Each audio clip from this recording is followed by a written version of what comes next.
কর্নালা YouTube channel পক্ষ থেকে সবাইকে অসংখ্য ধন্যবাদ। আশা করি তোমরা সব ভালো আছো। আজকে আমরা আলোচনা করবো পেঁয়াজি তত্ত্বের সমালোচনা। আগের দিন আমরা আলোচনা করেছি আগের ভিডিওতে যে পেঁয়াজ তত্ত্বের শিক্ষাগত গুরুত্ব, এবং এগুলো তো এই টপিকগুলো আমরা তোমাদের দিলাম যেহেতু তোমরা পেঁয়াজি থিওরিতে পড়তেছো, তাই কিছু জিনিস জেনে রাখাও দরকার যে পেঁয়াজিদের থিওরি পড়লাম কেন পড়লাম, আমরা কি পরীক্ষার জন্য পড়লাম, এটা তো বেসিক কনসেপ্ট দেখার জন্য। পেঁয়াজ কে ছিল আমরা জানলাম, পেঁয়াজের কি যে থিওরি, তাদের মেন উদ্দেশ্যগুলো কি কি থিওরিতে সেটা জানলাম। তারপরে জানলাম পেঁয়াজি তত্ত্বে যে কি কি বৈশিষ্ট্যগুলো আছে, ঠিক আছে। এবং তারপরে শিক্ষাগত পর্যায়ে এবং কিছু সমালোচনা আছে পেঁয়াজ তত্ত্বের, কিছু সমালোচনা যেগুলো আজকে আমরা জানবো। ঠিক আছে, পেঁয়াজ তত্ত্ব প্রথম কি বলেছে, প্রথম যে পেঁয়াজ তত্ত্ব প্রথম সমাজ থেকে যে পেঁয়াজের বিশ্বাস করতেন যে বিকাশ পর্যায়ক্রমে ঘটে, তবে অনেক তাত্ত্বিক বিশ্বাস করেন যে বিকাশ একটি ধারাবাহিক প্রক্রিয়া এবং একটি পর্যায়ের মধ্যে সীমাবদ্ধ নয়। বিকাশ পর্যায় মানে কি, একটা একটা পর্যায় হলো। আবার সবসময় বলেছে, তোমার পেঁয়াজের বলেছে যে এটা পর্যায়ক্রমে মানে স্টেজ বাই স্টেজ। পেঁয়াজে যেখানে বলছে বিকাশ একটি পর্যায়ে মানে স্টেজ বাই যায়, এরকম স্টেজ বাই স্টেপে যায়, আবার এরকম যায়, ঠিক আছে। কিন্তু কিন্তু অনেক বিজ্ঞানী মনে করেন যে বর্তমানে অনেক তাত্ত্বিক বিশ্বাস করে যে একটি ধারাবাহিক প্রক্রিয়াটি একটা ধারাবাহিক পর্যায় নয়, এগুলো ধারাবাহিকভাবে উঠতে থাকে, ঠিক আছে। ধীরে ধীরে হয়তো কোথাও বেশি, কোথাও কম, কিন্তু এইভাবে পর্যায়ক্রমে তাদের বৃদ্ধি হতে থাকে, বিকাশ হতে থাকে, ঠিক আছে। পেঁয়াজের থিওরি, পেঁয়াজের believe that the development in একটা স্টেজ, স্টেজের কথা বলে পেঁয়াজের স্টেজের কথা বলেছেন। প্রথম stage, stage one, stage two, stage three, stage four.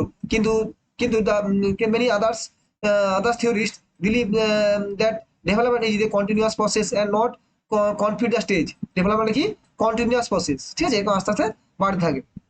এটা একটা সমালোচনামূলক হয়েছে বর্তমানে, যেটা আমরা তোমার যে ভাই গোষ্ঠী বা পরে পড়বো, সেগুলোতে তারা কন্টিনিউয়াস উপর ডিপেন্ড গুরুত্ব দিয়েছেন।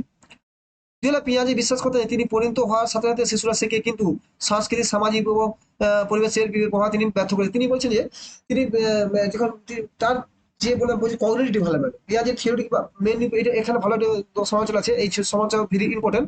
কারণ পেঁয়াজ বলেছে যে পরিণত হওয়ার সাথে সাথে শিশুরা শিখে যায়, ম্যাচুরেশন মানে বয়স বাড়ার সাথে সাথে শিশু শিখে যায়। কিন্তু এই যে বয়স বাড়ার সাথে সাথে শিশুরা শিখছে, সে কোথা থেকে শিখছে? হয় পরিবেশ থেকে, বাবা মার পাশ থেকে, আশেপাশ সমাজ থেকে শিখছে, বিদ্যালয় স্কুল কলেজ এরা কি সব সমাজ ও পরিবেশের উপর ডিপেন্ড করেছে।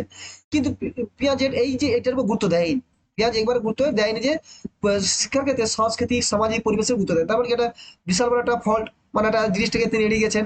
তাহলে সেটা একটা সমালোচনা দিকে হচ্ছে। তিনি বলছেন যে বয়স বাড়লে সে অটোমেটিক শিখে যাবে, কখনো অটোমেটিক কখনো শেখা সম্ভব নয়। একটা ছেলেকে যদি 4 ঘন্টা বন্ধ করে রেখে দেওয়া হয়, তাকে যদি সমাজের সঙ্গে মিশতে না দেওয়া হয়, সে কখনো শিখতেই পারবে না। সে পড়াশোনা করে তাকে যতই স্কুই করো, শিখতে কোনো তার জ্ঞান হবে না। তার মানে কি, তাকে সেই যে যে অঞ্চলে সে আছে, যে এলাকা, তার মধ্যে সেখানে সাংস্কৃতিক, কালচারাল এবং পরিবেশের সঙ্গে মিশতে হবে, সে পরিবেশ থেকে শিখবে। তার কোলাবোরেশন লার্নিং কেন বলা হয়েছে, কোলাবোরেশন লার্নিং কেন বলা হয়েছে, যেখানে দলগত পরিবেশ থেকে শিখবে। তারা এখানে ব্যর্থতা হয়েছে। পিয়াজ believe that children learn the maturity but feel consider the effect the culture and social setting and environment. মানে তিনি তিনি ই করে ফেল হয়েছে, তিনি কনসিডার ইফেক্ট মানে করেনি, তিনি গুরুত্ব দেয়নি যে সাংস্কৃতিক, সমাজ, পরিবেশও শিশু শিক্ষায় প্রভাব বিস্তার করে, ঠিক আছে।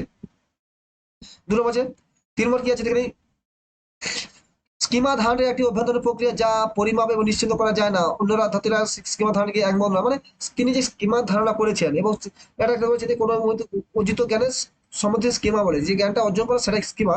কিন্তু স্কিমা যে কিভাবে পরিমাপ করবে এবং তিনি এইভাবে কোনো ধারণা দিতে পারেন যে তিনি পরবর্তীকালে আইকিউ ধারণা আছে, কিন্তু পিয়ান যখন করেন সে অ্যাকচুয়ালি স্কিমাটা কি আইকিউ, যে জ্ঞান বুদ্ধিটাকে এনেছে।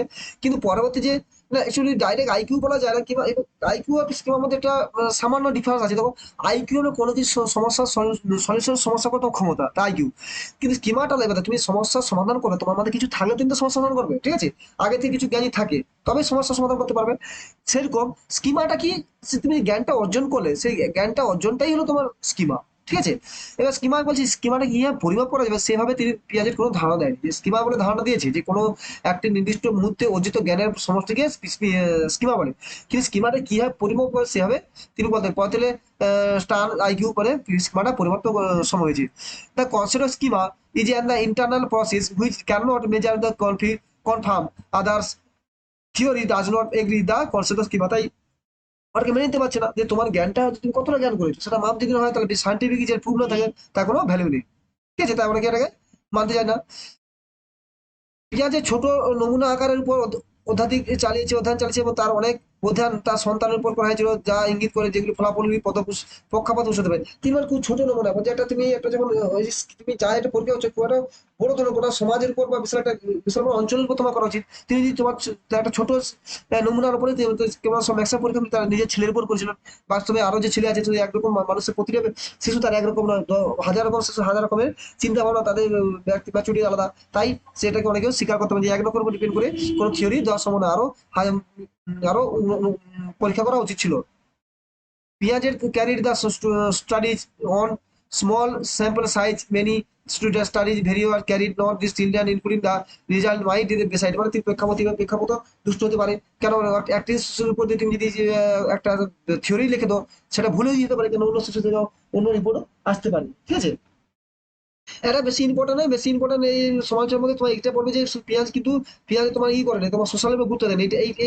এইটা খুব ইম্পর্টেন্ট যে তিনি সামাজিক উপর গুরুত্ব দেন পরীক্ষা পড়ে।